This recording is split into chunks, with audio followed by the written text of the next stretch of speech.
Is the view from central Phoenix, and you can see just the intensity and again how intense the firefight is down below because of how thick and how black that smoke is. When the smoke becomes more of a white smoke, that generally is a sign that firefighters are getting at least a handle on this, at least getting some water on this. But right now, it does not appear that way at all. We have not seen any white smoke coming from this. We've only seen that thick black smoke there again in the area of 27th Avenue and Lincoln.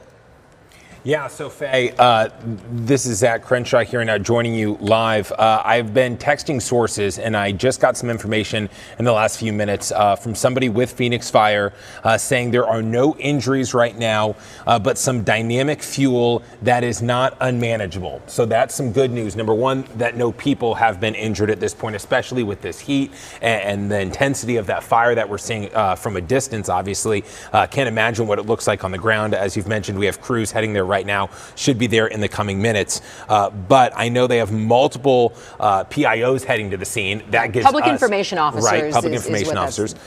Gives you a sense of how big of a deal this fire is. And obviously, the good news, no injuries and some dynamic fuel. I've asked for some clarification on what exactly that means. Obviously, fire still getting there, and there's not a lot of texting from the men and women on the ground fighting it. They're busy. Of course. So we're trying to figure out what exactly, what structures, what businesses are burning. Yeah. Okay, and we're getting an update on the cross streets now. Actually, we're being told 27th Avenue and Buckeye is a more accurate description of exactly where this is burning. And again, we don't have information yet what kind of a business or neighborhood exactly that this could be, exactly what is burning, but we're working to get those answers. We've got Phoenix firefighters who are going to be joining us on the phone after the break. So we're going to take a short break, regroup here, and then bring you more continuing coverage here on ABC 15.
businesses, and what we've got is a very mixed-use street on that area there. So we've got what would be recycling areas. We've got auto repair shops. We've got some folks that looks like some homes. It's one of those really older South Phoenix streets where you'll find a lot of everything on one street. So, Rob, what's the biggest concern for you guys right now? Well, this fire spreading, that's our biggest concern, right? When we arrive on scene and we know where the fire is, and when it starts spreading that quickly, what we have to do is we're going to start surrounding the exposures, okay? So we know where the fire is. We're in a defensive posture right now. Our biggest fear is that we just can't not have it start jumping from building to building. We need to get our resources in place. We've balanced this to a 3-alarm fire right now. We are getting water on it. We just need more water. We need more resources. They're on the way. But right now, the folks are doing it effective, but you could tell this is still a large column, and that's due to the fact that we've got buildings, brush, and other things that are free burning right now. Our folks are worried about energized power lines. We're working with APS they're a great partner with us. We need to get those de-energized. But right now, life safety obviously is always our number one priority. We believe we've got everybody out of the area, so now we're going to deny entry into the area, and we just need to get a hold of it. It's got everything it needs right now. It's got the fuel, the heat, and this wind is not making it easy for us. Yeah, Captain, thanks for that explanation. Super beneficial. One of the things we want to ask you right now is just how many, you mentioned some free structures are on fire. How many businesses and potentially homes are burning right now? Do you have an idea? Yes. So, Zach, right now what it looks like we've got about 4 buildings that are well involved. And what our fear is that they'll keep jumping into those buildings. So if you can get a perspective, you look at that street, we've got small buildings, larger buildings. And again, that first unit, when they got on scene, they started getting water on it, but it was just so overwhelming. It was getting out in front of us. So right now we've got about 3 or 4 structures that are involved. Our fear is that there's smaller pockets of homes and businesses in here. And again, if you think about some of our legacy greater alarm fires, they involve these areas where when you think about a normal building or a normal structure, our firefighters sometimes go right through the front door or we access it to the back. But as you can see, think about trying to get hose lines, maneuvering through all of that. Rob, let me jump in on you for just a moment. We're up against a hard break here, so can you stay on the line with us? We'll come right back to you after the break with more continuing coverage here on ABC 15.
At 27th Avenue and Buckeye in that area, you can see just the flames engulfing some businesses there. 4 structures are on fire. You can see some RVs, a number of cars, incredibly hot. We've been talking with Phoenix Fire Captain Rob McDade, still on the line with us. Captain, thanks for sticking with us. Kind of talk to us. We were talking over the break about the posture your men and women on the ground are taking right now. Talk to us about the challenges of fighting a fire this hot.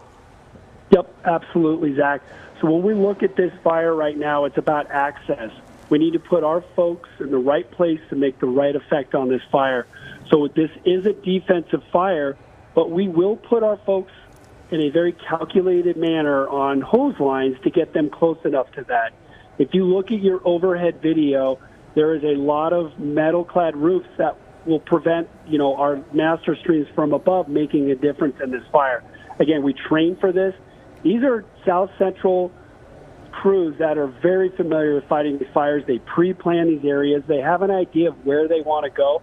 But if you look on that bottom of the screen there, you can see in the middle part there, that ladder truck, they're trying to get it in place to get the elevated streams up. And if you look sort of on that right side of the screen there, that's a great shot. That ladder truck is in place to start putting the water down on it. But again, our fear, or our concern, is when the wind will shift and we can't have our folks in that place. So right now it's all about that centralized command system. I'm listening on the radio. Our command officers are making minute-by-minute changes where they want our crews. Right. I know you described it as an aggressive defensive stand right now against this fire. And again, you said it was a recycling facility that's burning along with some other surrounding businesses and potentially homes. Yes. So when you look at this part of Phoenix, right, there's a cement place, we've got a rock distribution place to the side. What we look at here is not so much there is some recycling, but then these are some yards where a lot of folks will keep what we call, the recyclable yards, where they're storing metal or they've got old, conditions, and they're going to either recycle them or try to use them again. And once those fires get going, they're very hard to put out. We need an enormous amount of water. So that's the central focus of our folks is that free burning stuff right there. We need to start getting water around it and then add it. So again, we've got the firefighters and the resources.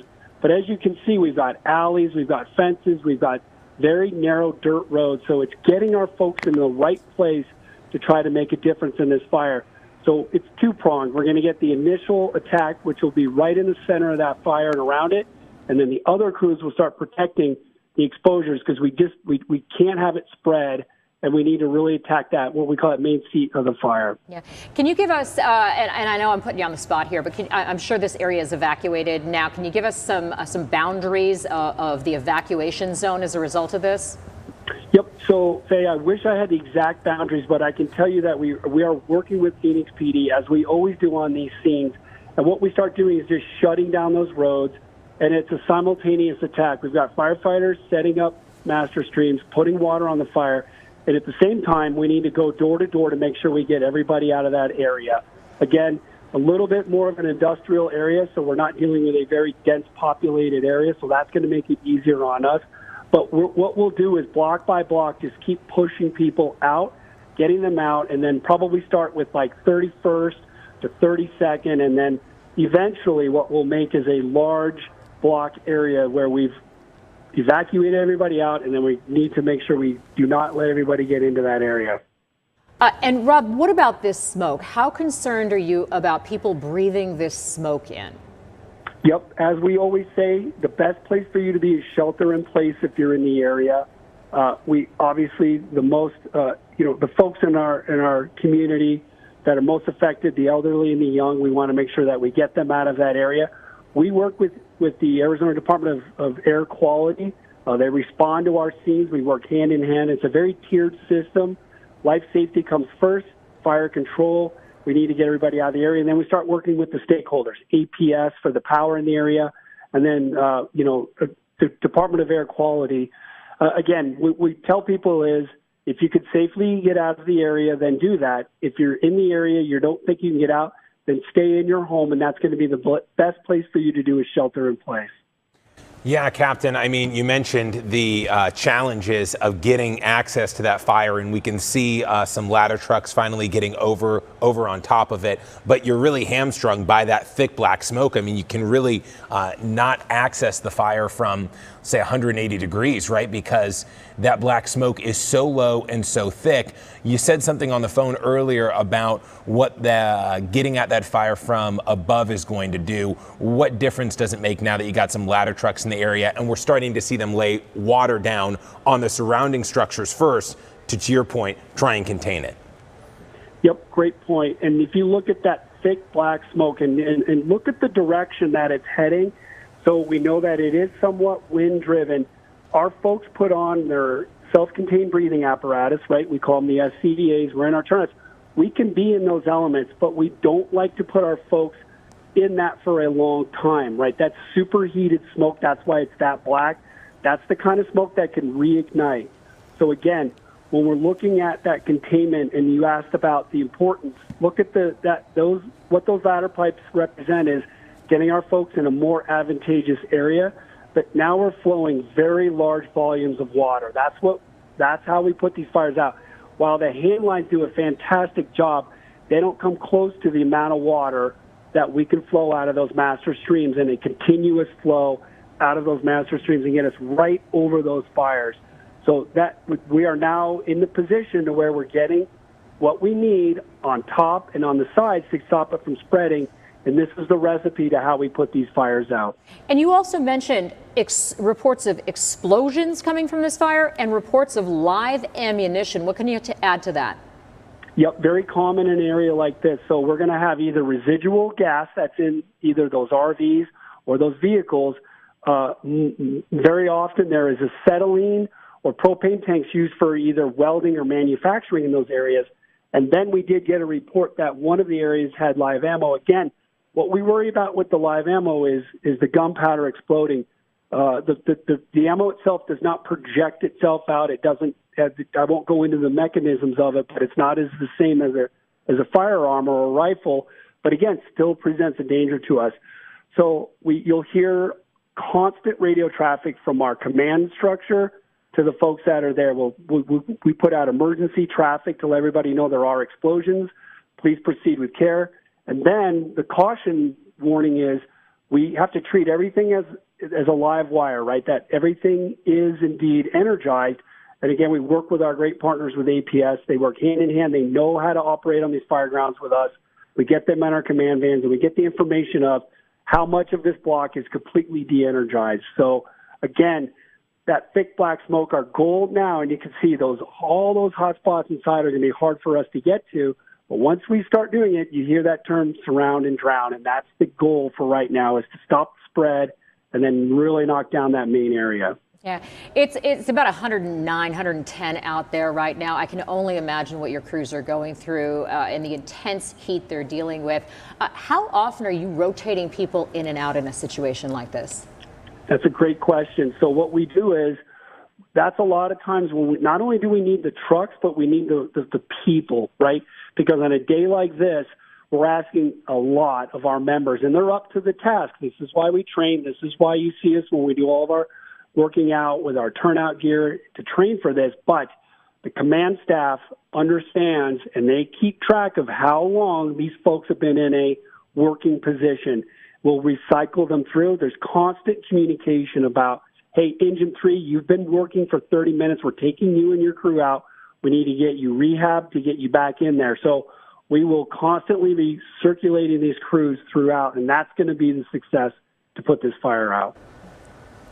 You know, Captain McDade, thank you for taking the time again. I got another question for you, just about at what point will you guys decide, all right, we need to let this burn a little bit? You mentioned the hot spots are going to be difficult to get to, but at some point, at what point do you think you guys will maybe pull back and watch a little bit if you feel like the fire is no longer spreading? How long should people expect this area to be kind of shut down with at least some level of burning?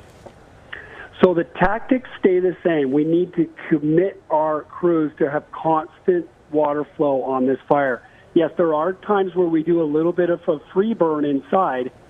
A lot of that is based on the fact that we just can't get the reach to to get in there with our ladder trucks. But again, you can see some of the gray. The gray is good news. Every time you see that, we're making conversion. We're starting to get out in front of it. There's a little bit of it happening now. But yes, it almost coincides together. We put aggressive ladder pipes on it with a large amount of water, and then what we hope is it just starts running out of fuel, right? So you can see tactically where we're at. So we will make the decision on the very interior that we have almost no choice just to let that free burn, but we will always be attacking from all sides of the fire as much as we can to make sure, again, once we own these fires, once we're there, we're making an effort, we will take every precaution and every really tactical move to make sure it does not spread to any more surrounding buildings. So you could already tell the crews are doing a good job. They've got an idea of where they want to go to surround it and how they need to stop it. But it's a tall task, but as you can tell, I mean, our folks are up to this fight right now. Yeah, and that thick, heavy smoke that we've been talking about all afternoon here is blowing to the east now. It's hanging pretty low. I know you mentioned for folks who can't get out of the area to shelter in place. What about like air conditioning units and things like that? Should people keep running them? Do they help to filter or to shut everything down right now? Yep, so the experts tell us that as long as you're not actually smelling that and you think that your air system is a very well, more up-to-date system, you can keep the air on as long as you don't believe that there is any sort of compromise to that system. When in doubt, and I know it's a hot day, when in doubt, it's good to turn that off, and then that way you're completely sheltered in there. But again, our hope is that anybody directly in that line of the smoke, we have already evacuated them from that area. But if they do need to shelter in place, the experts tell us inside of your home, unless you're really smelling that smoke inside of it with the AC on, if you're not, you're fine. You can keep it on. You know, you mentioned this started as a grass fire. I know that is not the priority right now. You're actively attacking this, as we can see on the Cliff Castle chopper. But Captain McDade, I mean, how are you going to go back and talk to us about trying to figure out, once this is all said and done and the fire's out, trying to figure out how this started and if anyone should be held responsible? Yep, good question. So our fire investigations task force, which we put together and really solidified that group 4 years ago. And the work they do, it's a combination of Phoenix fire investigators with a lot of experience. We also have the Phoenix Police Department that has detectives there. And I can tell you, when you look at something like this, it's that standard evidence gathering, right? You talk to who called 911 first. Are there any, ring cameras? Is there anything we could tell from that? They're really good at what they do, is putting those pieces together. But again, you mentioned it. It's hard, right? Think about putting evidence together when you've got this massive fire that is burning. But it really starts from talking to witnesses. What did you see? When you called 911, where did it start? And they really just start right from the beginning, and they work their way out from that way. Yeah, this fire really took off running very, very quickly from when it started shortly before 3 o'clock.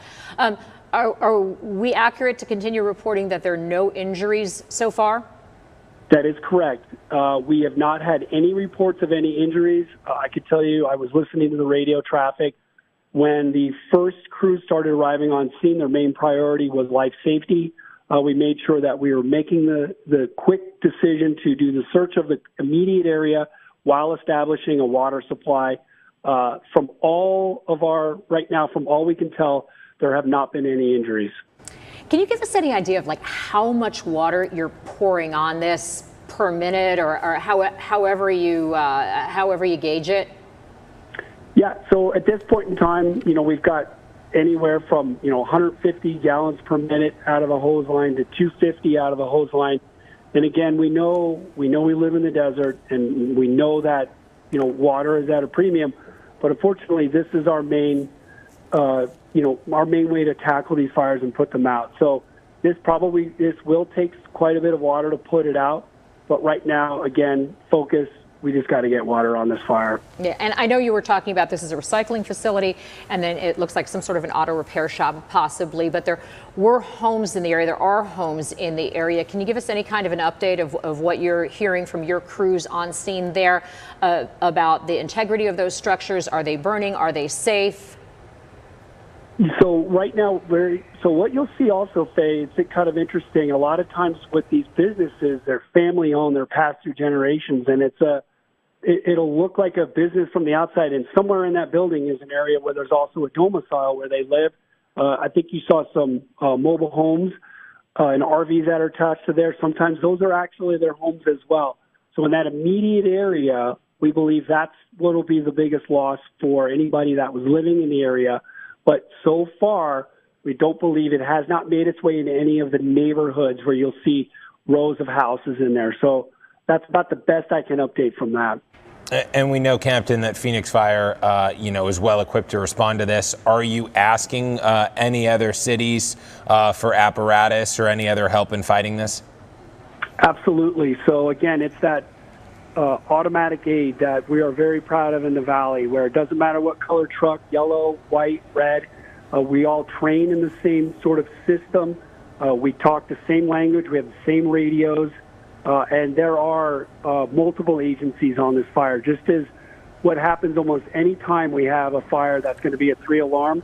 The satellite knows where every fire station is, knows where the closest fire truck, so it's not uncommon to say have a unit from Tolleson, from Glendale, Peoria, some of those west side and, agencies that will be closest to it. Again, that's why the automatic aid works so well. When there's an emergency, you're getting the closest fire truck.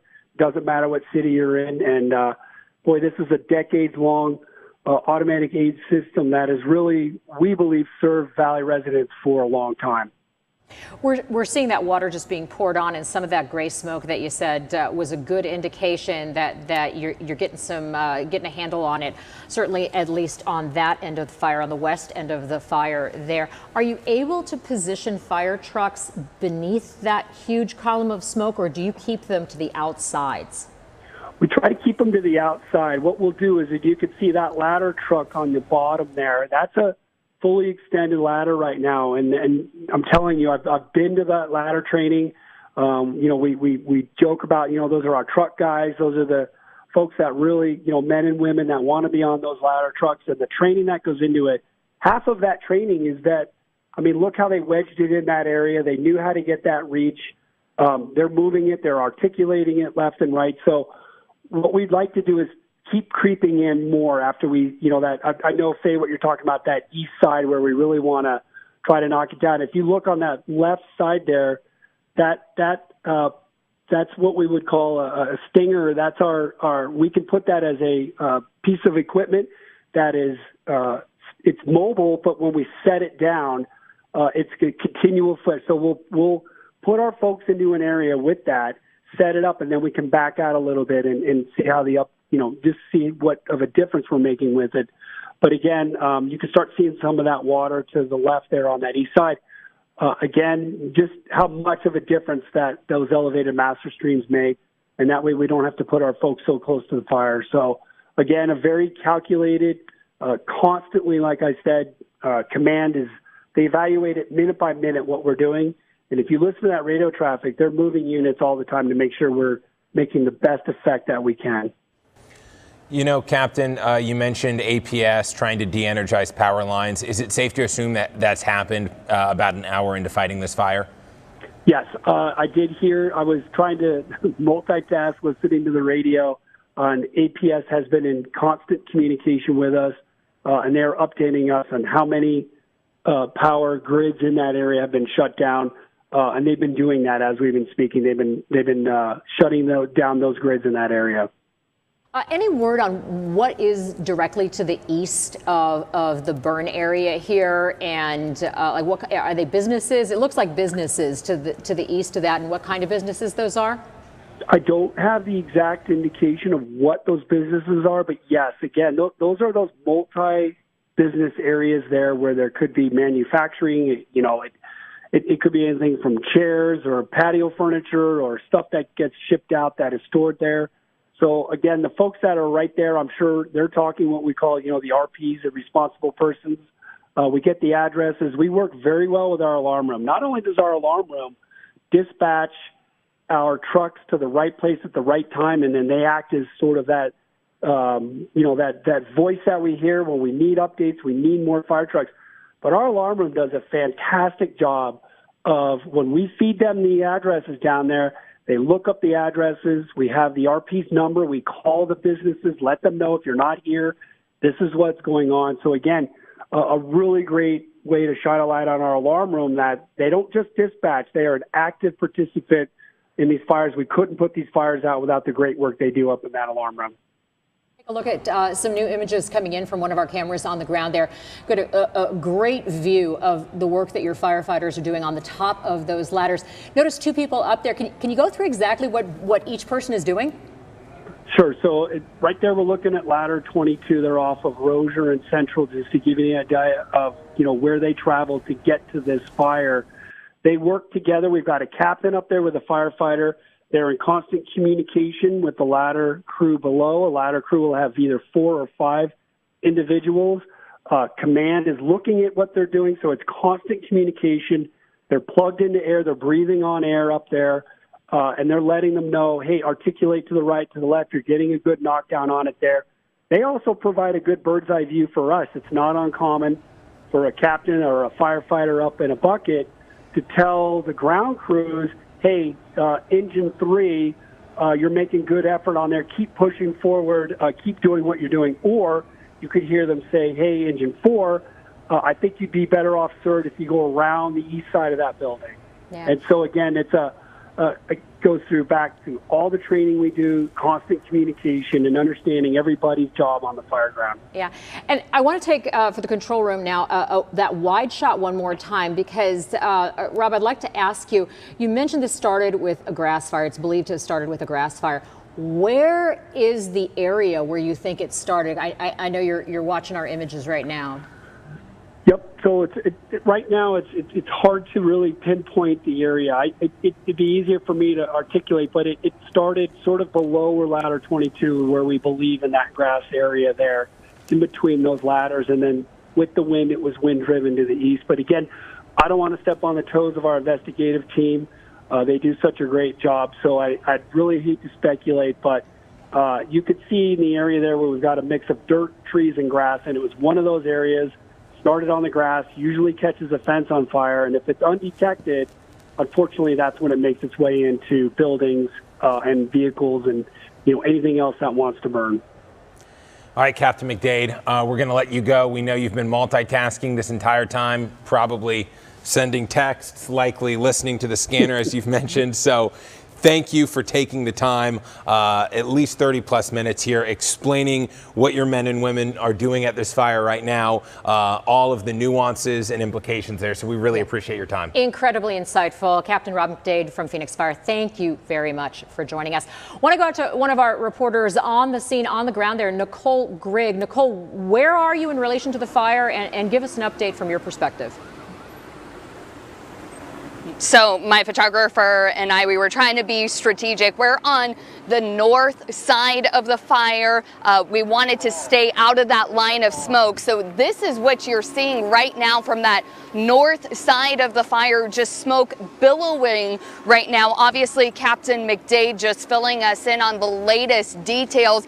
But Zach, can you actually scoot over and zoom into those ladder trucks? You can see the water just constantly flowing right here. We have several of those ladder trucks up because they are working on that defensive strategy right now. Now, I know that some of our other reporters who got here just a few minutes before me said that they could hear explosions from the ground. I can tell you that I'm not hearing that right now, but this is a very active and heavy scene where I'm at right now. You can see that the road right here, this is 31st Avenue, so it is taped off. Police have blocked it off, and it's actually like a detour. So we're seeing cars like this trying to turn around right now and try to find a way around this. A lot of people also just around us watching. So, a very active scene. Keep in mind the temperatures right now. We know water is a concern for firefighters that we've been hearing, so we know that they need that, and also they're going to have to rotate out these firefighters to make sure that they're getting breaks in this type of brutal heat. So I'm going to start talking to some of the people out here, and if you guys want to come back in a few minutes, I just got here about 3 minutes before you guys came to me, so I want to get a little bit more details, and then I'll give you more from what we're learning here on the ground. Yeah. Back to you. And Nicole, we want you to take it easy out there as well, because it is still 109 degrees out there, and there must be an incredible amount of heat coming off those flames there at 27th Avenue and Buckeye. Absolutely. And we saw Nicole's hair whipping in the wind there. Let's go to Jordan Bonke now in a different location than Nicole. And Jordan, we can see the smoke behind you. What are you seeing on the ground there?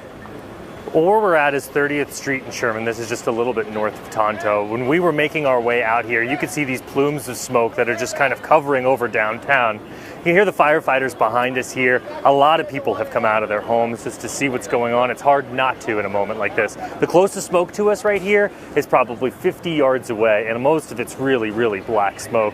You just heard from police, from fire officials saying that they had to de-energize some of the power lines. There's down power lines. And when we got out here, the first thing that we wanted to inquire is, what's burning? What is that? What's inside? And it's kind of a different array of things. Somebody said that they were trying to open up different access. A neighbor over here said they're trying to open up different parts of the area so that they can have different firefighters come in. And you could see the look on their faces, these firefighters, as they're coming out.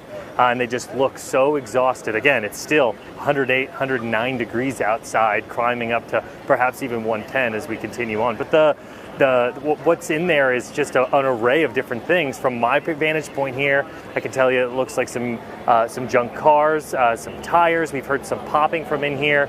One sign that does seem a little bit encouraging is when we got out here, it was such thick black smoke billowing into the air. That's now turning a little bit more so into some clearer smoke, and it's just not as abundant as it once was. But this smoke was so prevalent so prevalent from I-10. That's from our vantage point right now, all that we can share. We've got at least 3 ladders from where I can see at 30th Drive and Sherman Street, and I've probably got 24 people outside of their home just watching to see what happens here. But that's the best I can give for the report from our vantage point, just on our surroundings, as we're still trying to talk with people. We just arrived but 5 minutes ago. Guys, I'll send it back to you. All right, Jordan, thank you. And as Faye mentioned to Nicole, stay safe out there, because we just saw the firefighters wiping their brows in short sleeve shirts. Incredibly hot out there. We got new photos from right when that fire started. So these are from probably 30 minutes to an hour ago from Mr. and Mrs. Perez there. So we appreciate you sending in those photos to share at ABC15.com. You can see on the ground there the thickness of that black smoke. As Captain McDade said to us earlier, Faye, gray is good.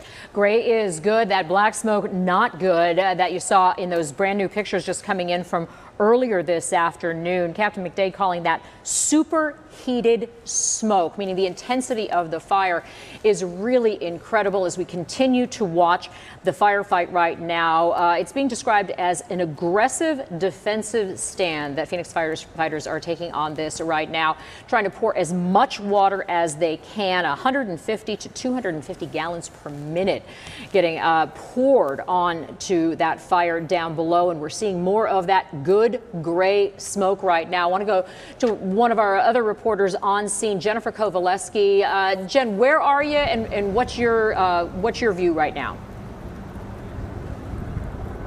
Yeah, so we are on 28th Avenue in West Lincoln, and you can see behind me that smoke is starting to kind of dissipate. It's a light gray, and as Jordan mentioned, as we were driving up here, we got here probably about 5 or 10 minutes ago. We've seen the smoke go from gray to a really, really heavy black, back to a gray, then again to that really heavy dark smoke. So it seems like it's starting to kind of dissipate behind us, but still a very serious fire, lots burning behind us. We've got people out of their homes trying to see what's going on here, as you would do if you lived in this area.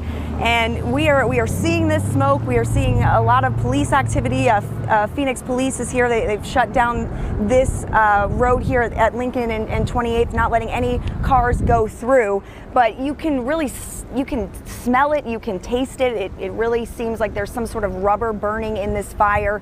But the smoke has gone down in probably just the last couple of minutes. And as you said, light gray is a good sign, but clearly we know that this is a 4-alarm fire. This is a a massive fire that firefighters are actively working to try to get ahead of and to stop these structures from burning. But right now, this is as close as we're able to get. We are being told that we could learn more information at 31st and Lincoln, so we may make our way there, but want to kind of get a sense of the scene here, and we'll send it back to you right now. All right, Jennifer Kovaleski live on scene for us of that massive fire that we have been following all afternoon, getting our first reports of this shortly before 3 o'clock near 27th Avenue and Buckeye, recycling facility, and some sort of a car storage facility, it appears to be, that are really burning right now. Right, and so many complications here. We've talked about the winds at length. We've talked about some homes there, but obviously they're starting to get control of this fire. Captain Rob McDade with us for the past hour, the better part of the past hour, talking about the importance of those ladder trucks, the amount of water that they can get on those burning cars in particular, and those metal roofs burning at such high intensities, not only because it was difficult to get to and they had some time to really ignite, but also just because of our heat outside. So let's bring in meteorologist Jorge Torres now, because Jorge, we heard the winds and we can actually see them. If we take this other shot, we can see some crime scene tape fluttering there at a really, really high rate. Talk to us about what they're dealing with out there. Yeah, we've just noticed a wind gust, you saw from Jennifer Kovaleski's live shot, beginning to gust quite a bit, and gusts are now at around 20 to 25 miles per hour. So it's good that the crews there were able to kind of get a good handle on this fire right before the wind started howling within the past, we're going to say, a half an hour to an hour or so. But the other concern, and we saw some of the fire crews again wiping their brow as temperatures have been scorching hot. We've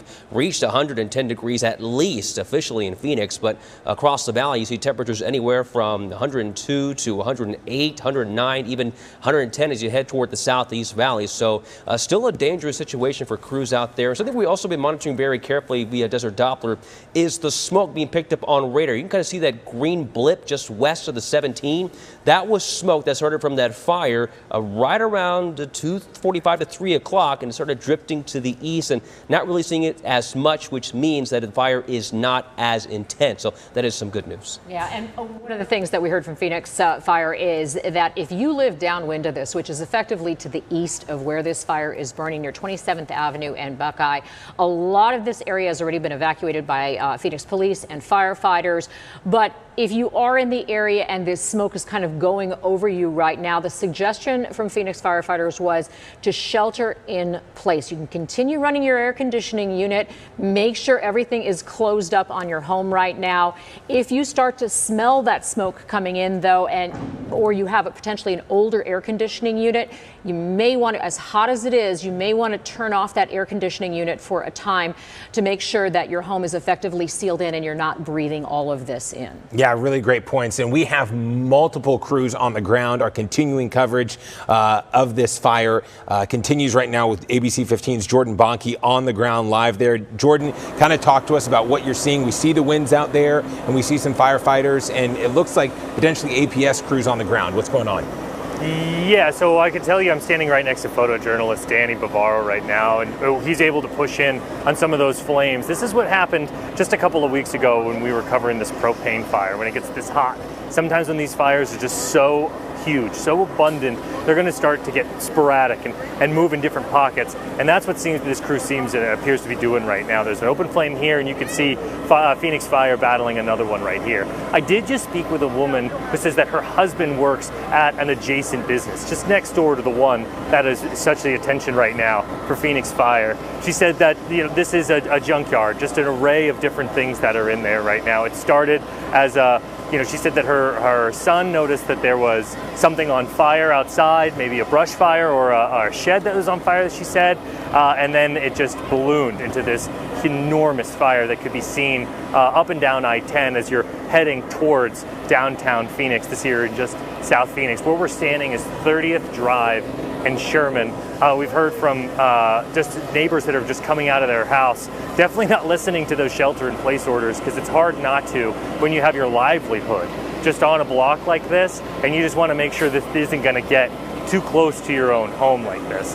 These police tape, this tape just started showing up, and we also heard APS crews have started to respond because of some power line challenges, and also water is a challenge. She's seeing huge fire hoses, a chopper overhead now as well, but trying to put this thing out.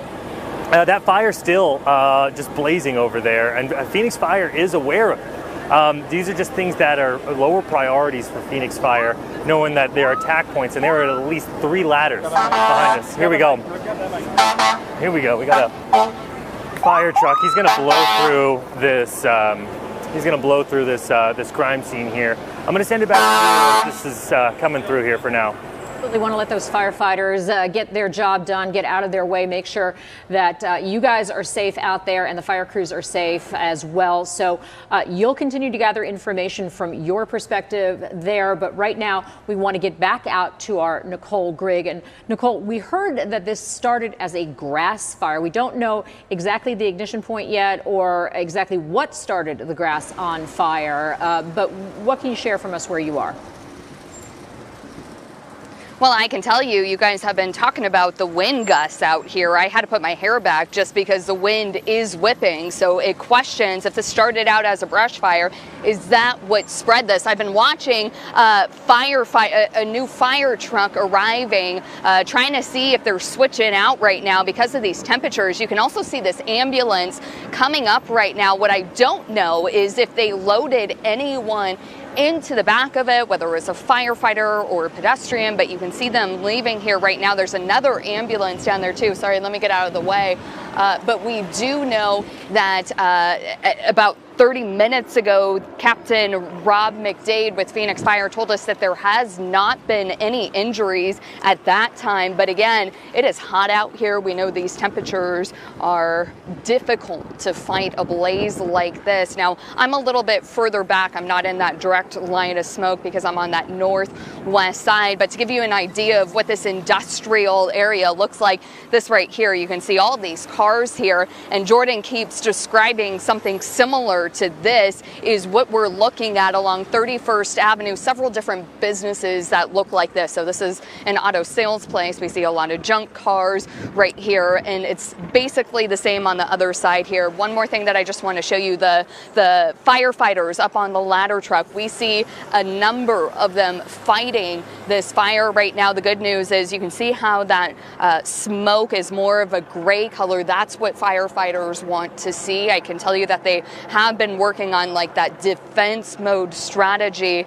And again, it's unclear what exactly started that brush fire and what led to it jumping over here. I think Jorge brings up a valid point of we will have to wait and see to see if wind gusts played any factors out here, guys. Thank you very much for your perspective there. We have some new images just coming in from a viewer's camera here, and you can see this is obviously a little bit earlier because firefighters have made a lot of progress on this since we've been tracking this shortly before 3 o'clock. But it is, I mean, you can see what this looked like early on in this firefight. And that is from a distance. We showed pictures earlier, guys, and I don't know if we can get those up from Perez earlier, Mr. and Mrs. Perez, but they showed the blackness of this smoke, how impenetrable it was. This is one photo. The next one, even better, showing just how dense it was.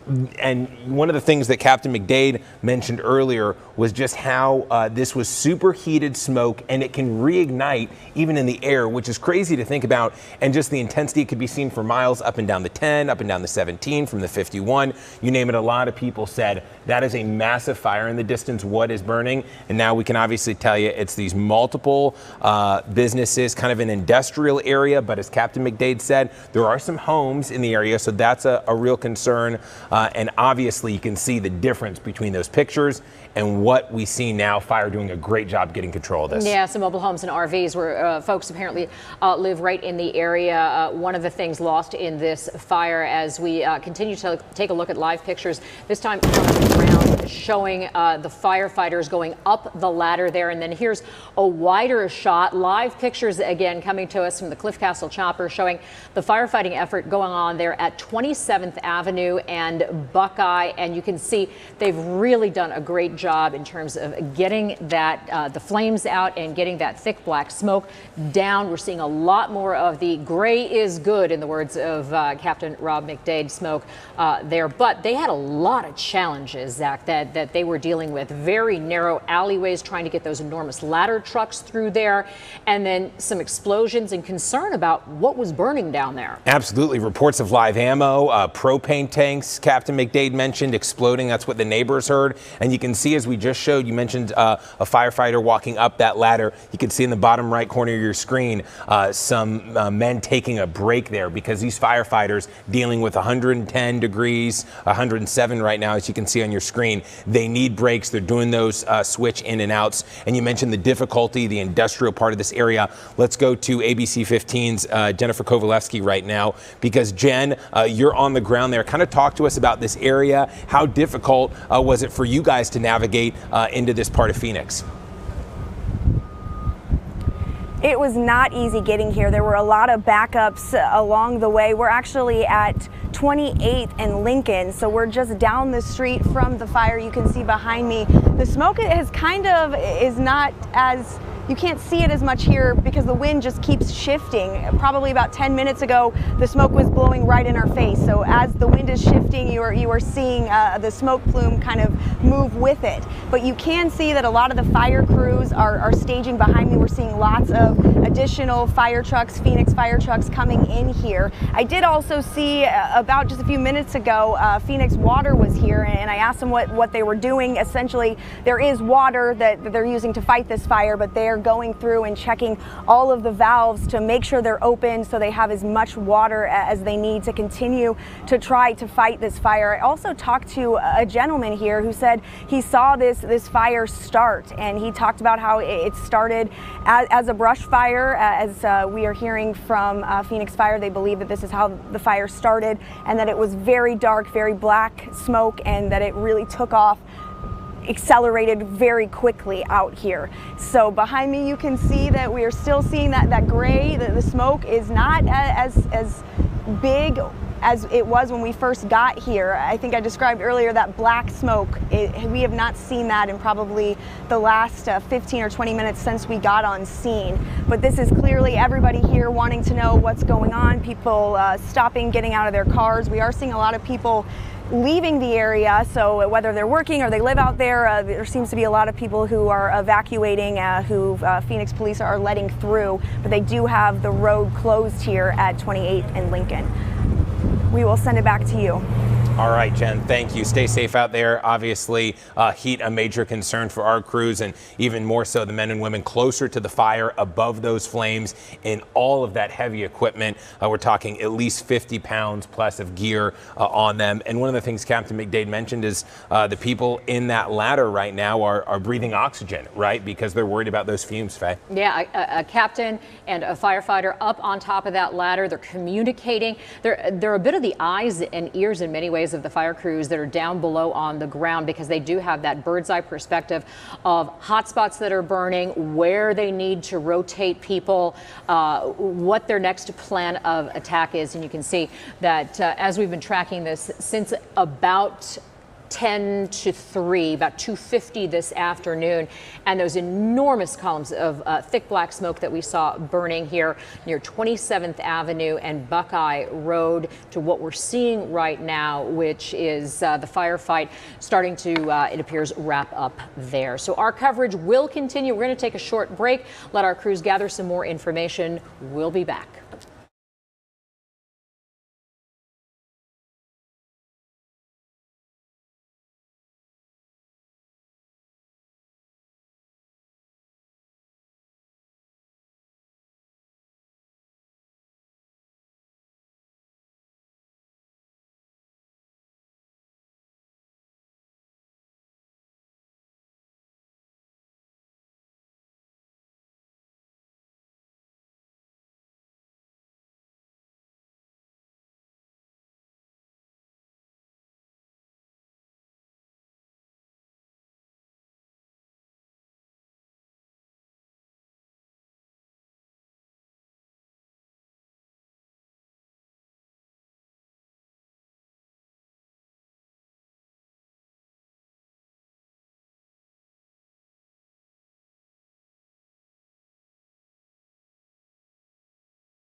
News, that massive fire burning near 27th Avenue and Buckeye Road.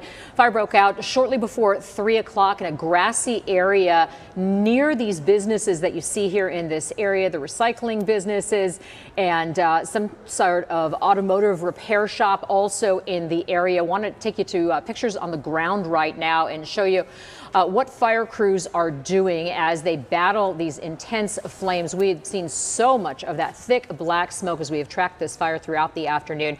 But firefighters taking a break here. You can see the temperature is just intense for them. 107 still right now. It's been up around 109, 110 degrees. So the term Phoenix firefighters use is recycling these crews through, giving them a break to make sure that they stay safe as they continue to fight this fire. No injuries reported from this fire so far. In fact, that's certainly good news. That is the really good news here, is that there are no injuries. But you can see the most important thing that Captain McDade mentioned to us earlier with Phoenix Fire is fighting this fire from above. But you can see what the men and women are doing on the ground there. They just cut through that fence with some sort of chainsaw and have pushed through to get a different vantage point. As you mentioned, this is an industrial area, an area with a lot of recycled materials, so really hard to access. You can see the crews from above. As the fire has told us earlier this evening, they are in constant communication looking for now more of those hot spots where the flames are still burning in intense pockets. But they have done a great job. You can see blue sky, Faye,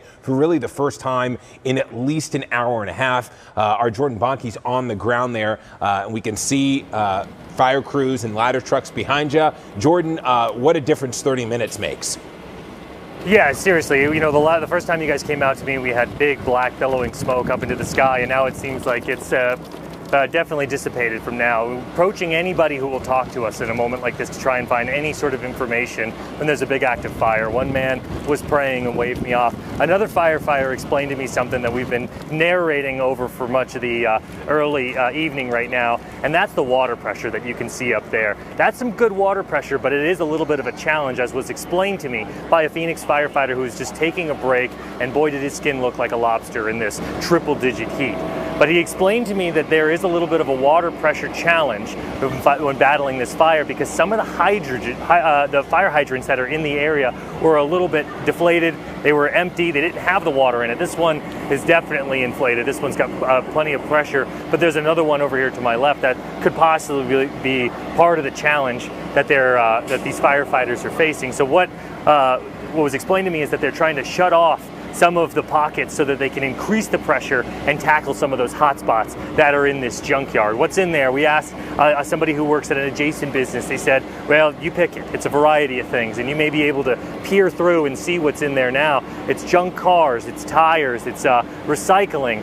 Another reality of this is trying to gain access to something like this because of those the variety of different hot spots that are popping up. You saw over here, and we're looking at it right now, Phoenix Fire just cut down with a buzzsaw that metal fence right there so that they can have a clear access. When there's a fire this big, it doesn't matter what barrier is preventing them from accessing this fire. That is their priority. They'll break windows, they'll knock over fences, and they'll get to that fire so that they can put it out, so that they can prevent other people from coming out or other things from being impacted. You know, there is a shelter-in-place order that was mentioned by Phoenix Fire. That's a message that's hard to get out, and they rely on folks like ourselves for getting that message out. But a lot of people, and the things have dissipated since then, have come out of their homes and they just want to watch and just make sure that everything is okay right now. Like I mentioned, one man just waved me off because he was praying for the safety of the people that are around here right now. So something to keep in mind. We always position ourselves for this as well. It's important for us just to make sure that that wind, and there's a little bit of a gust going from west to east right now, that we're not in line of that fire. That's something that's a luxury that we get to choose. Our firefighters don't get that luxury. So these are the three ladders right now that are looking and focusing on hot spots in the area, and it looks pretty broad. I say three, and I'm just noticing a fourth one that's just a little bit beyond this smoke that's becoming a little bit more transparent. But a good sign here, and I'm gonna send it back to you guys here, but a good sign really is that this black smoke that you could see all the way on I-10 or on the other side of the 202, you know, from downtown, is starting to get a little bit more transparent, a little bit more white, and so and we've been told by fire officials that's a good thing right now. But for now, that's what I'm able to gather. The challenge is the water pressure, but they're still able to fight this fire, and we're thankful for that at this hour. I'll send it back to you guys. Absolutely, Jordan. Thank you for that live report on the ground there. Stay safe, stay hydrated, and we just saw the winds whipping. You can still see it in the shot there of that yellow crime scene tape. One of the things that we mentioned earlier was the importance of de-energizing the power poles. We now know that APS has confirmed to us that this fire burned some poles in the area, and that currently 34 customers are without power. So something to keep in mind on a day where it's 107 degrees, as you can see on the bottom right of your screen. Some people are certainly going to be hurting there, potentially evacuated already. But you know, APS working to de-energize those power lines, and then also now going to be having to work to get power restored to 34 homes. Yeah, and a quick reminder, the video you're taking a look at right now is from earlier when that fire was burning at its most intense. A much better scene out there right now. We do have Phoenix Fire Captain Rob McDade back on the line with us. Rob, you're so wonderful to join us for so long earlier and really describe the firefighting effort here. Can you update us on what's going on? Yes, great report, by the way, that just came in there. It's nice that that reporter was on the ground. He did a fantastic job of narrating exactly what's going on. I can let you know that our alarm room always gives us elapsed time notification. We just hit the 90-minute elapsed time notification on this fire. And for us, as in a very aggressive firefighting, department, when we arrive on these scenes, yes, even though it's defensive, we're very aggressive to make sure it doesn't spread. So we'd like to think that that was a good benchmark for us at the 90-minute elapsed time, when what we saw when we arrived, when we feel like we do have fire control, but a lot of the hard workers ahead of us, you saw those firefighters breaching through fences and trying to get in the gates. We're going to have to systematically go through every inch of that area with hand lines to hit hot spots. We can't have a situation where it can reignite. So again, I heard you talking about the water pressure. We work hand in hand with City of Phoenix Water. They do a great job. That's a very high demand on that water grid system that's in that area. And a little bit of behind the scenes, the water department actually goes out there and they are physically moving gates and channels to make sure that they are maximizing water in that area to get it to us. That's a large demand on those hydrants. So they do a fantastic job. Again, I mentioned the alarm room. We can't put these fires out without the water department working with us hand in hand. So again, a great update on that. Now it's going to be hitting those hot spots. Still a lot of work ahead of us. Yeah, Captain, one of the things we heard from Nicole Grigg on the ground earlier was an ambulance looked to be pulling away from the scene. We also saw some of your crews being kind of exchanged in and out off ladders, etc. Can you talk to us? Has anyone been transported? We know earlier there were no reports of injuries. Is that still the case? No reports of injuries. I'm not sure if there was a decision to be made if the system within Phoenix needed an ambulance in that area, and we deemed they were there. If it was indeed maybe somebody with heat exhaustion, we will get that to you as soon as we can, but I have not been notified from my position of that at this time. But again, very fortunate that we were able to do exactly what we trained for, laid those supply lines, made sure that life safety was taken out of it, and again, systematically through communication, we put up 4 ladder pipes, surround and drown, and now again, it's going to be up to the crews on the ground that we're recycling through. They've got their work ahead of them. We're going to have to go in there with tools and move and, spread all that out, hit it with water. So again, we're going to be well into the night with the hot spots. But I can say that we do believe that we can declare fire control. And now, meaning that when fire control is, we don't believe it's going to be spreading anymore. Now we've got it in a situation where we're just going to hit hot spots for the next hours. And Rob, so I take it that aggressive defensive stand that you were talking about when you joined us last hour now is changing. It's moving into your crews actually getting in tighter into this area that had been burning so intensely earlier. Yes, what we can't have it is any sort of a reignition of any areas. So we're going to be very pessimistic as we say. It's good news that a lot of the smoke has dissipated.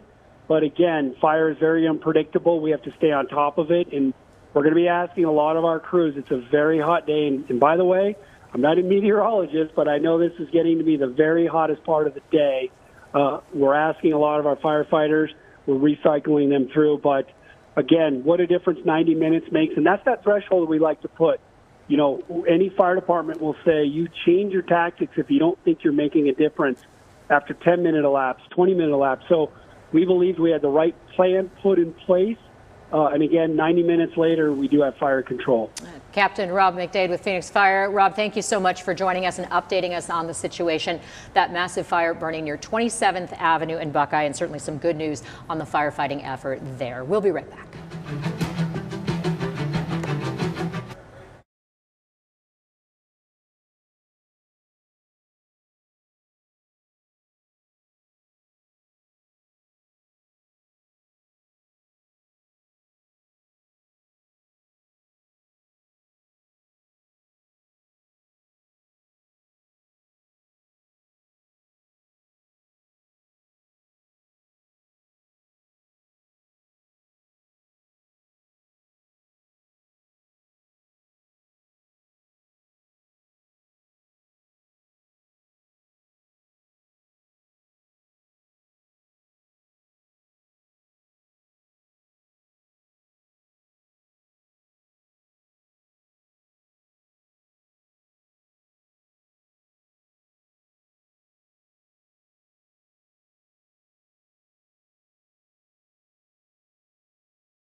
Fire burning near 27th Avenue and Buckeye continues now. This is ABC15 drone video from earlier. This is from about 45 minutes ago, and you can see just the incredible intensity of these flames that firefighters were dealing with, and that thick black smoke that prompted the evacuations and the shelter-in-place orders, again, near 27th Avenue and Buckeye. Absolutely, and you can see the difference in tactics there a little bit further away in the clips you're seeing here of the firefighters. Before now, they're up in next to those cars, really aggressively putting out the hot spots. But Phoenix Fire doing a fantastic job getting this under control in about 90 minutes, a little less. We're also hearing from a witness who works at a business in the area, Lucio, telling us she could see that thick smoke from her work, and thankfully she and others were safe. It was really, really bad. Like the whole sky, like the whole background, me recording it right here, the whole background would have been black, full black smoke.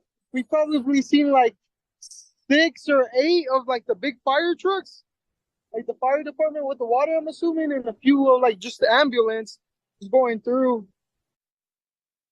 Yeah, and he provided us some more images. These were taken at Southwest Battery, a nearby business in that area. Yeah, I want to give you a bird's eye view once again of what this looked like as it was burning there.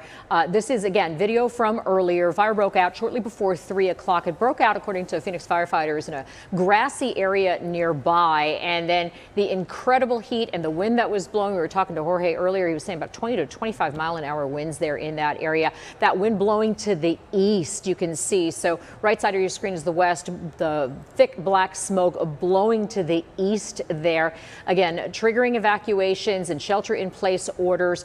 Also, you can see some of the mobile homes, the RVs that are down below. We were told by Phoenix Fire Captain Rob McDade that these were people's homes, and the loss, well, no one lost their life, and that is the most important thing here. There are no injuries to report as a result of these intense flames, but not to be minimized, the loss to whoever owned these vehicles, these homes that we've watched burn now since about 10 to 3 this afternoon. Yeah, and a lot of businesses impacted, a lot of livelihoods, and certainly they're going to be dealing with the aftermath of this long after the fire is put out and that smoke is dissipated.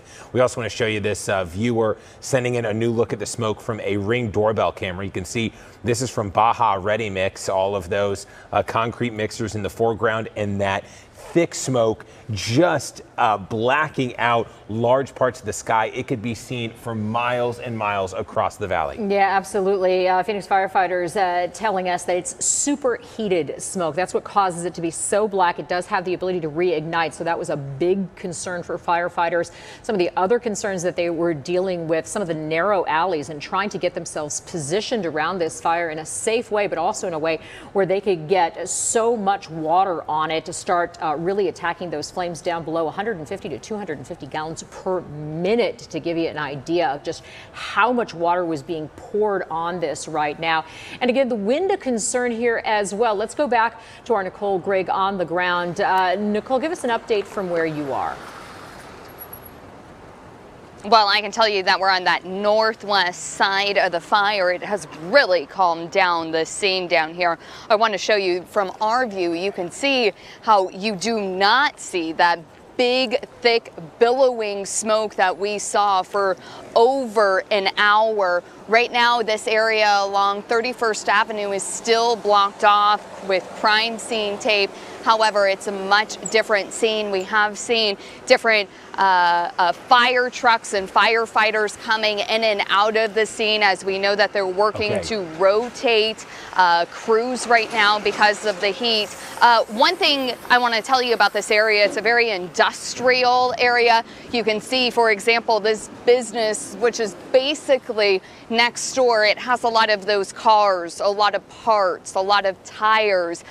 We heard that there were explosions in this area before. Captain McDade referenced that there were propane tanks, and that was the exploding noise that we were hearing. So again, right now they have been working on that defensive strategy. Now they're shifting to the next phase, where those firefighters will go by ground, check every inch, look for those hot spots, put them out if needed. And that's a very tedious aspect to this. They expect that to take the next few hours, and they have to be very careful. One thing Captain McDade said too, that at any time this thing could reignite, but as you guys can see, my hair is not whipping around like it was in the past few live shots. So I can tell you that the wind gusts have definitely died down out here. Zach and Faye. All right, Nicole Grigg, thank you. We also want to mention, you mentioned those explosions from the propane tanks. We also want to mention APS de-energizing power lines in that area after the fire burned some poles. Currently, 34 customers are without power, so that is certainly something we're monitoring on an incredibly hot day. Yeah, absolutely. Still 107 degrees out there. Let's check in with meteorologist Jorge Torres now.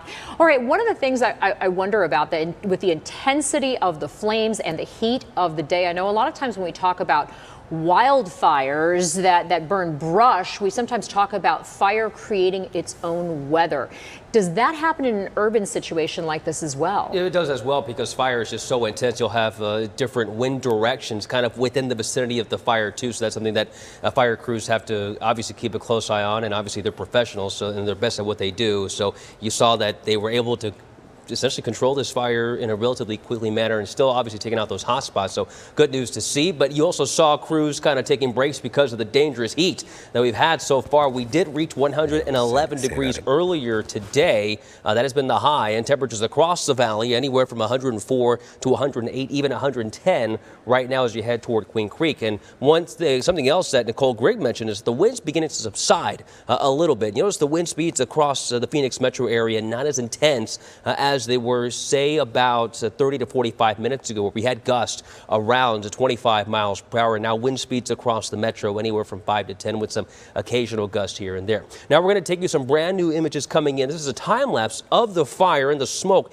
You could see it from the Domes area looking toward 27th Avenue and Buckeye, and you could see just the smoke beginning to loft up and drift to the east as a result of the winds from the surface all the way to the mid-levels of the atmosphere, where that smoke was going up to at some point. And then you saw the smoke begin to kind of level out a little bit and not be as dark as it was earlier when the fire was at its strongest, its most intense. That's when crews were able to get a better control of the fire. So great news to see there. And that's what you saw from earlier today with Cook Castle Chopper right over the flames, Zach.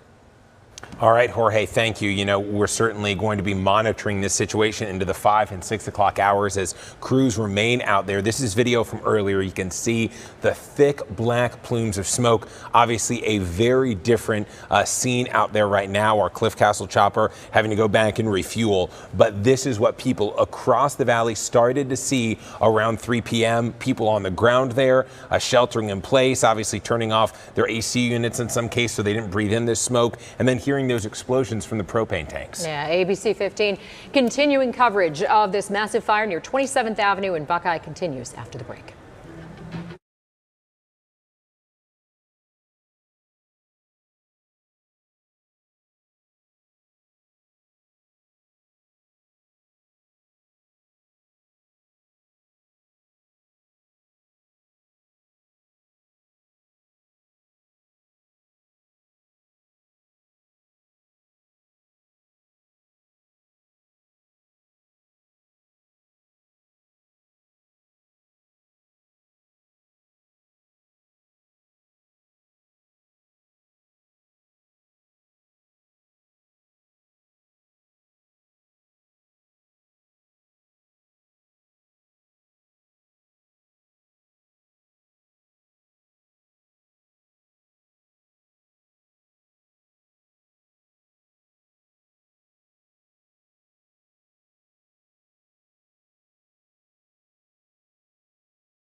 talking about this for the past 90 minutes. Massive plumes of black smoke starting around 3 p.m. You can see chopper video from earlier this evening. Yeah, and you can see why this fire was so intense. This is a recycling area, an industrial area, as you just described it.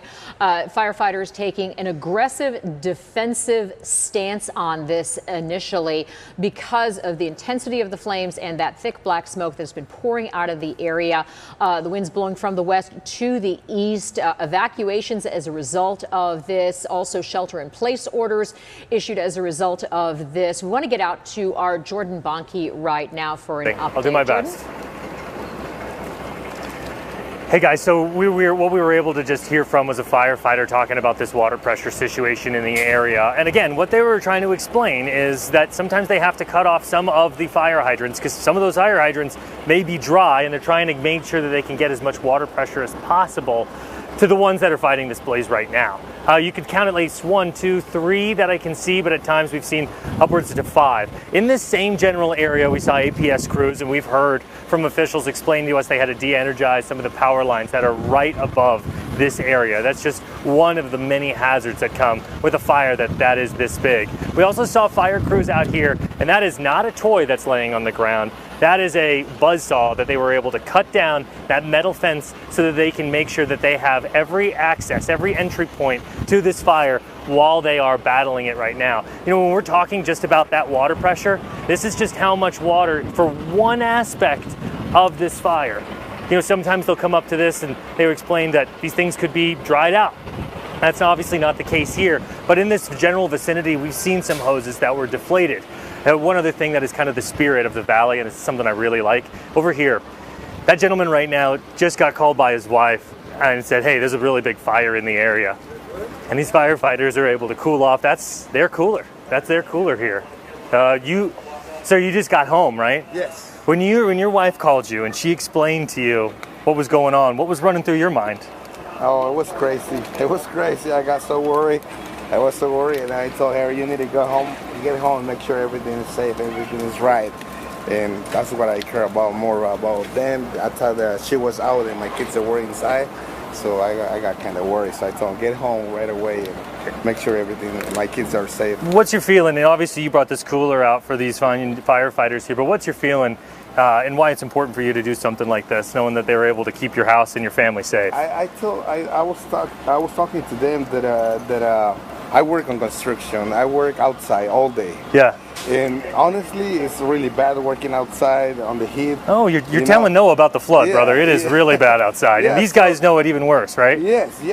So I know how it feels. Yeah. So yeah. I'm here to support them if I can, if I have the stuff. Well, you're a great example for the spirit of the valley. Thank you for sharing that with me. I appreciate it, brother. Stay safe. Yeah.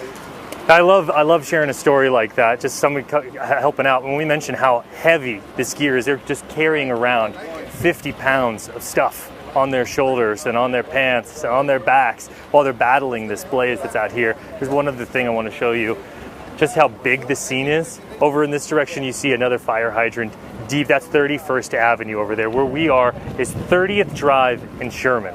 And so this just shows you just how big this is right now. And these hotspots are going to be tedious here for these firefighters here in the next coming hour. Something that we'll stay on top of as we're still trying to gather some of these elements. For now, we'll send it back to you guys. Yeah, Jordan, I'm actually going to ask you a favor. If you can pan off and just show us the state of the fire right now and the smoke that's coming off it and how much blue sky we're now seeing, even as firefighters continue to pour water on this.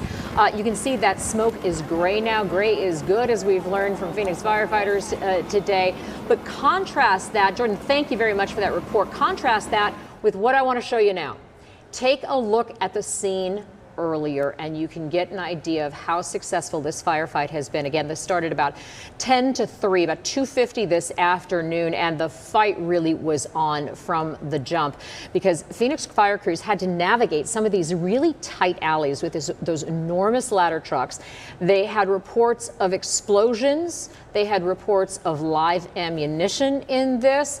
They initially took what they called an aggressive defensive stance, meaning they kind of surrounded this and were just pouring tons of water on this before they were able to get that gray smoke to kind of appear, if you will, get rid of that thick black smoke, that supercharged black smoke that has the ability to ignite again, and really start getting in there closer. And if you take a look at the bottom right hand of your screen there, a moment ago, you could see the firefighters on the ground with the hoses getting up close to those flames and really doing a great job this afternoon. Absolutely. I mean, you can't imagine. Very few people know what it's like to feel that intense of heat while in that gear. You can see this is ring video from looks like a mile or two away when the fire first began. You can see that thick black plume of smoke. I mean, night and day is the cliche, but it was night for people in that area. The homeowner that Jordan just talked to likely thought there was some sort of monsoon storm with the thick black clouds over his house. The good news, no one injured despite the heat, despite the fire, despite the fact that, Faye, as we've mentioned, there was some RVs and some potential homes connected to those businesses. No one was injured. This is a time lapse, and this is really incredible. Yeah, it gives you an idea of just how quickly this fire started throwing up that smoke. And again, this started as a grass fire from a nearby area, and then it jumped into this industrial area, and you can see how fast this started burning and the intensity of how the fire was burning there in that area near 27th Avenue and Buckeye. And wind playing a role in all of this as well. Playing a massive role, and one of the things that we want to mention too is APS de-energizing poles, but dealing with power outages right now. 34 customers still without power in that area as a result of this fire and the need to de-energize.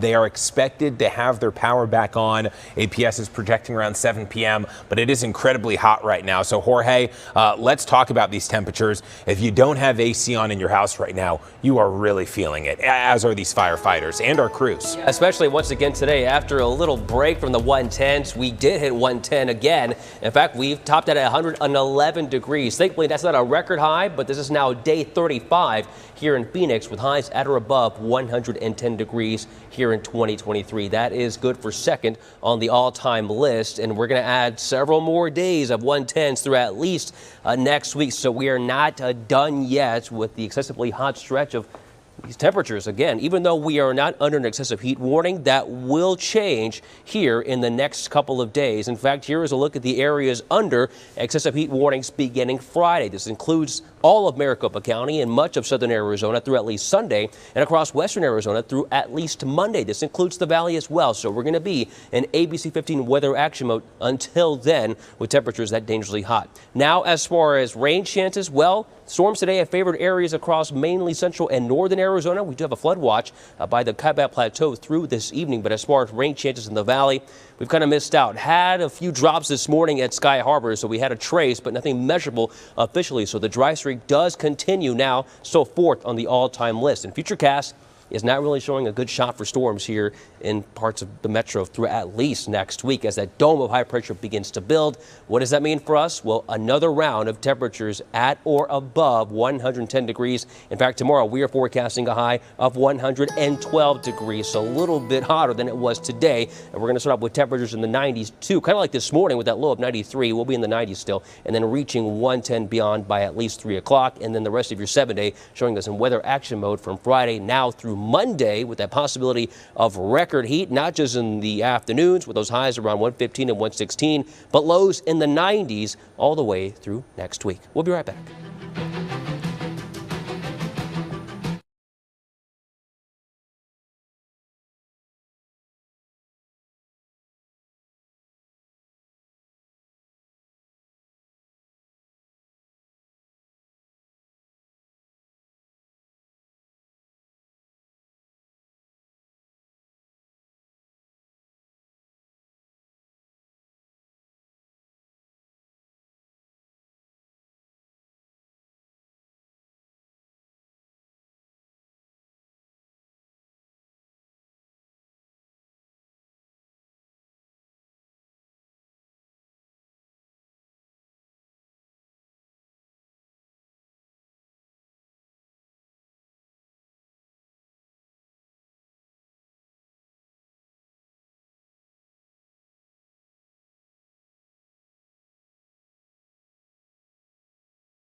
Yeah, and obviously a very different scene right now, as you just saw the blue skies. That was not the case roughly 90 minutes ago. You can see the black plumes of smoke, the firefighters on the ground pushing in as close as they could. Obviously some real challenges with those narrow alleyways, the propane tanks, the ammunition, etc. Some real concerns there. We also want to mention right now APS has 34 customers in the area without power, likely without power until 7 p.m. That's the estimated restoration time. Incredibly hot out there. The fire crews have been switching in and out to deal with that heat exhaustion. Yeah, and as you take a look at these images from earlier this afternoon, and you take a look at our temperature, is still 107 degrees out there right now.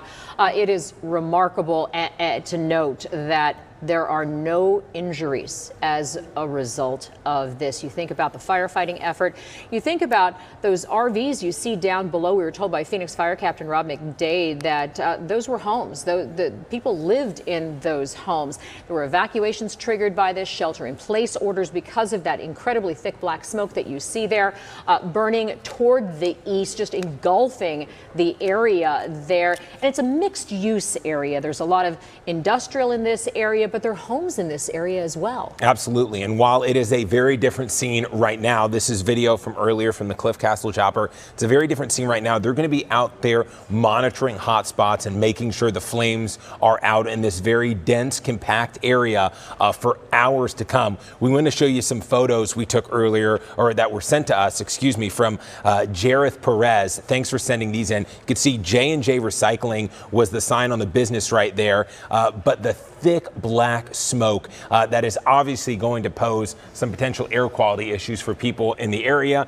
and potentially the valley. Yeah, and we always appreciate when you help us tell the story from your vantage point, and want to bring in some drone video now. This is the ABC15 drone. Again, this is from earlier. The firefight has been very successful. It took the firefighters about 90 minutes to really cut into these flames and start to make their way inside here and see exactly what they were dealing with down below. You can see those firefighters. Again, drone video from earlier, and I have to tell you that we do keep our ABC-15 drone at a safe distance. We never want to interfere with any of the firefighting efforts that are going on down below there, but you can see just how much water they were pouring on these flames. Exactly, and what they had to get through, fences around cars, etc. We saw them use a buzzsaw to cut down a fence. So incredibly challenging fire, but you know, we heard Captain Rob McDade tout the work of his men and women out there. They did an absolutely fantastic job to get a hold of this within 90 minutes. I mean, they put on a clinic with the ladder trucks, with the amount of water they doused that fire with to get it under control, to go from the thick black smoke you see in those photos to blue skies that we see right now heading into the 5 o'clock hour. Incredibly impressive. Yeah, and firefighters will remain on the scene here to continue to mop this up, manage for hot spots in the area, and also give some peace of mind to the neighbors there, because obviously this is just terrifying when you see something like this happen in your neighborhood. But really, we can't say it enough. No one injured. That is the good news. They did a great job of containing it, so no other businesses. This fire, after they got there, and you mentioned it earlier, Faye, this started as a brush or a grass fire that jumped into this industrial area. But once they got there on scene, after the first 911 calls, they were able to keep it from really hopping across any streets and affecting their livelihoods. Yeah, and power still out in this area, intentionally out, because one of the things that they were dealing with earlier was the power lines. Fire crews working with APS to de-energize some of those power lines, and there are still some outages there this afternoon, this evening. Obviously, that is a difficult situation for a lot of folks, with it still being 107 degrees out there, but the estimated time from APS right now is about 7 o'clock. And we will have continuing coverage coming up tonight at 5 in just a few minutes. Our multiple crews, Jordan, Jennifer, Nicole, all still on the scene there, monitoring this fire as crews continue to douse that area with water. All right, we'll give those crews a moment to gather more information, and we will be back with more continuing coverage of this massive fire here on ABC 15.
This breaking news this afternoon, right now at 5, a fire in the valley, starting as a brush fire, but then spreading to buildings.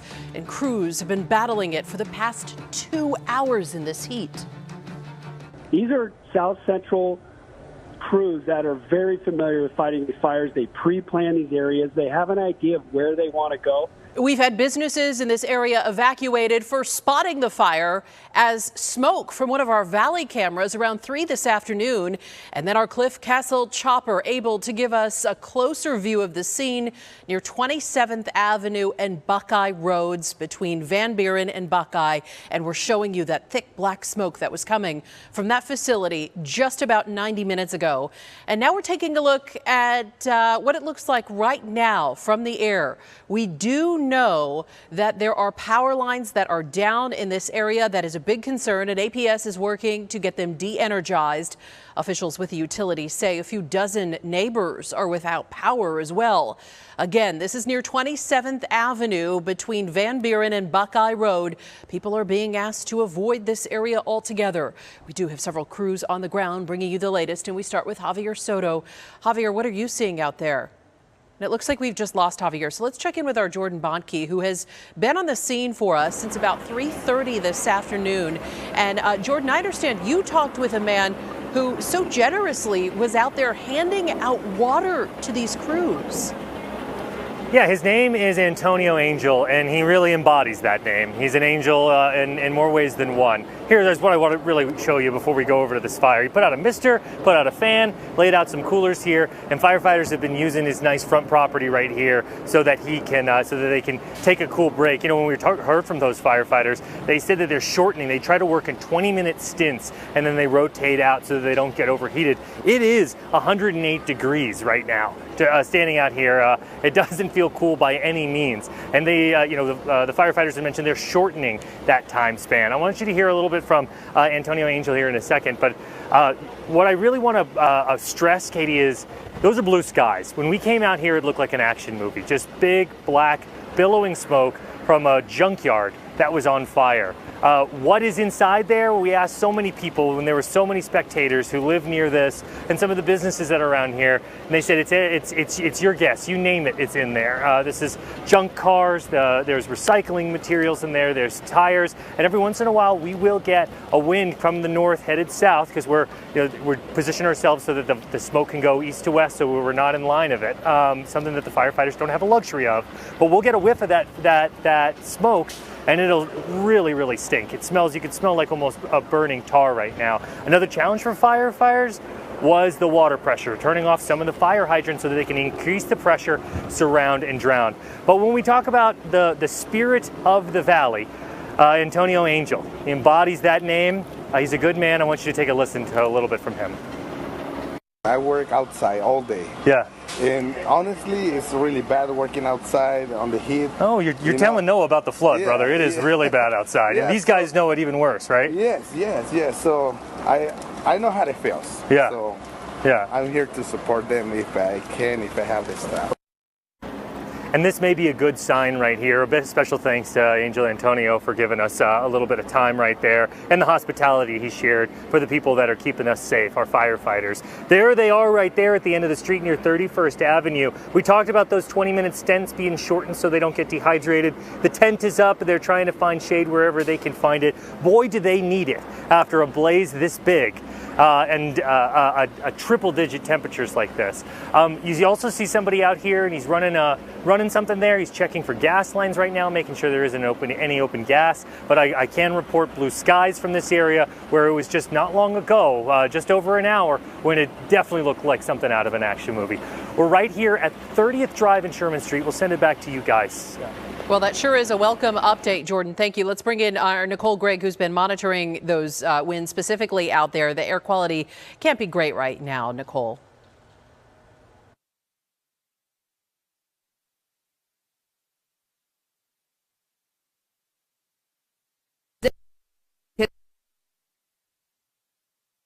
We're going to get her audio cleaned up and get back to her in just a moment. As we mentioned, we have several crews on the ground right now. We'll get to Javier Soto as well in just a minute. I want to send it over to Amber in the meantime as we're looking at these live pictures where they're starting to get this under control, Amber. But these firefighters have been out there in 107-degree temperatures. Yeah, it's incredibly hot. In fact, I just pulled the numbers from the Durango complex, which is just south of where this fire is burning.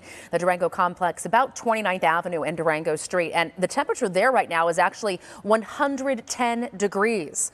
Winds coming in out of the west, that will drive the smoke to the east. So from west to east. And then we also have a little bit of this southwesterly component to the wind every once in a while, which may drive it a little farther to the north as well. But we're watching the conditions there. Again, it's incredibly hot out. The breezes are expected to continue for at least the next couple of hours here, Katie, until after the sun sets tonight. And then as we head through the rest of the week, we're going to crank up this heat even more. We are back in weather action mode and back under excessive heat warnings starting Friday as we go into another extended stretch of incredibly hot days with no monsoon storms. So again, not the best conditions for firefighting. We've seen numerous fires break out over the last few weeks as these extremely hot and dry conditions have basically been baking the valley since the beginning of July.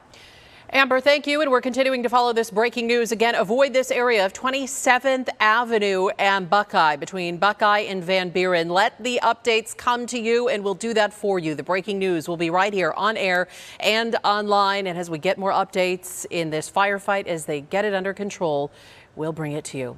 We are just